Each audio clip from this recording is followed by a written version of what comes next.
یہ جو لوگ جمع ہیں مجھے دیکھ رہے ہیں، یہ مجھے ٹکٹ لے کے دیکھتے تھے، یہ پیسے خرچ کر کے مجھے دیکھتے تھے، آج میں بے بسی کی تصویر بنے بیٹھا۔ شوبز انڈسٹری ہمیشہ سے گلیمر، چکا چوند، شہرت، دولت اور روشنیوں سے جانی جاتی ہے۔ شوبز کے فنکار ایک مثالی رہن سہن کے مالک ہوتے ہیں اور ان کے مداح انہیں دیکھ کر ویسا ہی رہن سہن اختیار کرتے ہیں، لیکن اسی شوبز انڈسٹری کے کچھ تاریخ حصے بھی ہیں۔ تاریخ میں کچھ ایسے فنکار بھی ہیں جو ایسی ہی شان و شوکت کے مالک تھے، لیکن انہیں ایسی اذیت دیکھنی پڑی کہ مالک مکان نے انہیں گھر کا کرایہ نہ دینے پر گھر سے نکال دیا، اور یہ فنکار بے سر و سامانی کے عالم میں روڈ پر رہنے پہ مجبور ہوئے۔ ہر کوئی آتا جاتا ان کی حالت زار دیکھ کر ایسے دردناک انجام سے عبرت حاصل کرتا۔ ان میں سے کچھ فنکار تو دردناک زندگی گزارنے کے بعد گزر گئے، مگر ان کے ساتھ دکھ اور غم کہیں نہ کہیں رقم ہو گئے، اور کچھ کی اولادیں بھی اس اذیت سے نکل نہیں پائی ہیں۔ کچھ کی نسلیں اس درد کی شدت کو محسوس کر رہی ہیں، کچھ کے سارے باب ہی ختم ہو گئے۔ دولت آنے پر ان فنکاروں نے اپنے رشتہ داروں اور عزیز و اقارب پر سب کچھ لٹا دیا، مگر جب ان پر برا وقت آیا تو سب سے پہلے انہی احسان فراموشوں نے منہ موڑ لیا۔ ان فنکاروں کی تمام داستانیں قابل تذکرہ ہیں اور ہم سب کے لیے باعث عبرت ہیں۔ نمبر 1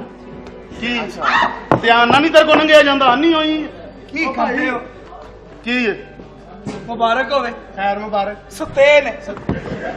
اس فہرست میں پہلا نام عظیم کامیڈین محمود خان کا ہے۔ محمود خان جس طرح سب کے لیے باعث خوشی اور مسرت ہوا کرتے تھے، ویسے ہی عبرت کا نشان بھی بنے۔ محمود خان کی کہانی سن کر روح کانپ جاتی ہے۔ انہوں نے ایسی ایسی تکالیف اور اذیتیں برداشت کی کہ لفظوں میں بیان نہیں کیا جا سکتا، اور ان اذیتوں کی شدت اس قدر تھی کہ ان کی اولاد آج تک انہی تکالیف میں زندگی گزار رہی ہے اور وقار کی زندگی گزارنے سے قاصر ہے۔ محمود خان سٹیج اور فلم انڈسٹری کے ایک انتہائی ٹیلنٹڈ فنکار تھے۔ ابتدائی طور پر وہ شوبز میں آنے کا کوئی ارادہ نہیں رکھتے تھے۔ محمود خان کاروں کے مکینک ہوا کرتے تھے اور اسی سے روزی روٹی کمایا کرتے تھے۔ اس کے بعد انہوں نے کسی کے مشورہ پر فلموں میں استعمال کے لیے ایک جیپ بنا لی اور لاہور کے معروف ایور نیو اسٹوڈیو چلے گئے۔ اس وقت فلموں کا بزنس عین عروج پر تھا اور پنجابی فلموں کے لیے جیپ اور دیگر کاریں کرائے پر استعمال کی جاتی تھیں۔ محمود خان بھی فلم کے ایکشن سینز میں حصہ لینے لگے۔ اس دوران ان کی سلطان راہی سے گہری دوستی ہو گئی۔ سلطان راہی نے محمود خان کو اداکاری کرنے کا مشورہ دیا، لیکن محمود خان سمجھتے تھے کہ وہ اداکاری کرنے سے قاصر ہیں۔ خیر، ان کے کہنے پر محمود خان سٹیج ڈرامہ کرنے کے لیے گجرانوالہ چلے گئے اور یہاں سے ان کے فنی سفر کا آغاز ہوتا ہے۔ انہیں پہلے ڈرامہ سے ہی بے حد پذیرائی ملی اور انہوں نے اسی کام کو آگے بڑھانے کا فیصلہ کیا۔ اس وقت ان کے لیے یہ بہت ہی خوش بخت ثابت ہو رہا تھا، لیکن محمود خان اس کے بھیانک نتائج سے ناواقف تھے۔ وہ نہیں جانتے تھے کہ چکا چوند،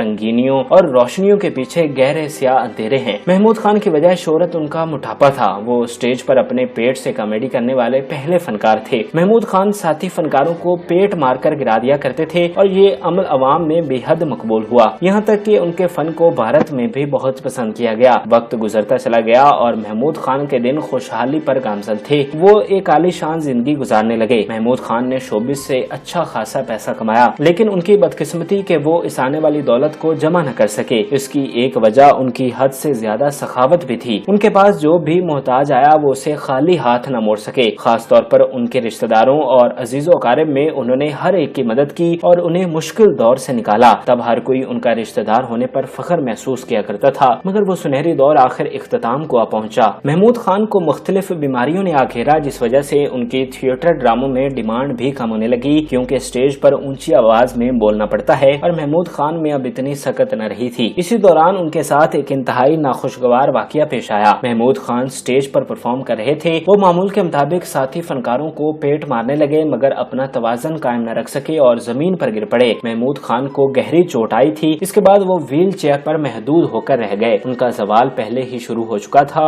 اور اب بدبختی نے ان کے گھر ڈیرے ہی ڈال لیے تھے۔ محمود خان اب کمانے سے عاجز ہو گئے تھے۔ انہوں نے 45 سال شوبز انڈسٹری میں کام کیا تھا، لیکن جب وہ بیمار ہوئے تو ان کے پاس علاج کروانے کے بھی پیسے نہ تھے۔ تھوڑی بہت جمع پونجی بہت جلد ہی ختم ہو گئی۔ ان کے سارے رشتہ دار جن کی انہوں نے ہمیشہ مدد کی تھی، سب سے پہلے منہ پھیر گئے۔ محمود خان کے لیے موٹاپا وبال جان بن چکا تھا۔ یہی موٹاپا ان کے لیے وجہ شہرت تھا اور اب یہی جان کا عذاب بن گیا۔ محمود خان کے حالات بد سے بدترین ہوتے گئے اور پھر نوبت یہاں تک پہنچ گئی کہ ان کے پاس گھر کا کرایہ دینے کے بھی پیسے نہ بچے۔ کچھ مہینوں تک مالک مکان برداشت کرتا رہا، لیکن پھر ان کا سامان اٹھا کر باہر پھینک دیا۔ محمود خان نے سارا سامان اٹھایا اور لاہور پریس کلب کے باہر بیٹھ گئے۔ یہ ان کے بدترین اذیت کے دن تھے. ہر کوئی آتا جاتا ان کی حالت زار دیکھ کر ترس کھاتا اور عبرت حاصل کرتا. محمود خان ایسی ہی اذیتیں دے کر دنیا فانی سے رخصت ہوئے. وہ خود تو چلے گئے مگر ان کے خاندان پر مصیبتیں ابھی تک ختم نہیں ہو سکی ہیں. محمود خان کے بچے اب بھی انتہائی قسم پرسی کی زندگی گزار رہے ہیں. ان کا بیٹا افضل محمود رکشہ چلا کر گھر والوں کا پیٹ پالتا ہے. یہ جو لوگ جمع ہیں مجھے دیکھ رہے ہیں،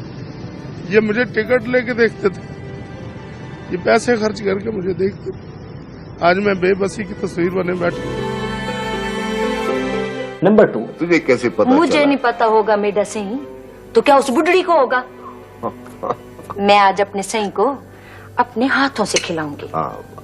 3 دہائیوں تک ٹی وی پر کام کرنے والی اداکارہ نگہت بٹ کو بھی مالک مکان نے گھر سے نکال دیا تھا. نگہت بٹ پاکستان ٹیلی ویژن کا بہت بڑا نام ہے لیکن یہ نام انہیں 2 وقت کی روٹی اور پروقار چھت بھی نہ دے سکا. نگہت بٹ کا شمار ان عظیم فنکاروں میں ہوتا ہے جو پی ٹی وی پر ابتدا ہی سے اسکرین پر کام کر رہے تھے. وہ کبھی خان، افضال احمد اور مسعود اختر جیسے فنکاروں کی کلیگ تھیں. سب نے مل کر پی ٹی وی کے عروج میں اپنا حصہ ڈالا. نگہت بٹ اس دور کے تمام سپر ہٹ ڈراموں کا حصہ تھیں. ان ناقابل فراموش ڈراموں میں پیاس، لنڈا بازار، خواہش اور وارث سرے فہرست ہیں. نگہت بٹ نے اپنے ساتھی فنکار عابد بٹ سے شادی کی تھی. دونوں کی زندگی خوشحال گزر رہی تھی لیکن عابد بٹ کے انتقال کے بعد نگہت بٹ پر مصیبتوں کے پہاڑ ٹوٹ پڑے تھے. نگہت بٹ نے ان کے بعد انتہائی قسم پرسی کی زندگی گزاری. ان کے پاس نہ ہی کھانے کو 2 وقت کی روٹی میسر تھی اور نہ ہی رہنے کو چھت. مالک مکان نے انہیں گھر کا کرایہ نہ دینے پر گھر سے نکال دیا تھا اور وہ سڑکوں پر سونے پہ مجبور ہو گئی تھی. نگہت بٹ اپنے ایک بیٹے اور بیٹی کو لیے سڑکوں پر سوتی اور بھیک مانگ کر گزارا کرتی. انہوں نے حکومت وقت سے امداد بھی مانگی مگر سب بے سود رہا. نگہت بٹ ایسی ہی عظیمتیں اٹھاتی ہوئی جہان فانی سے رخصت ہوئی. ان کی وفات کے بعد تمام فنکاروں نے میڈیا پر آ کر ان کی تعریفوں کے کلابے ملا دیے مگر جب ان کو ضرورت تھی ان کی مدد کو کوئی نہ آیا تھا.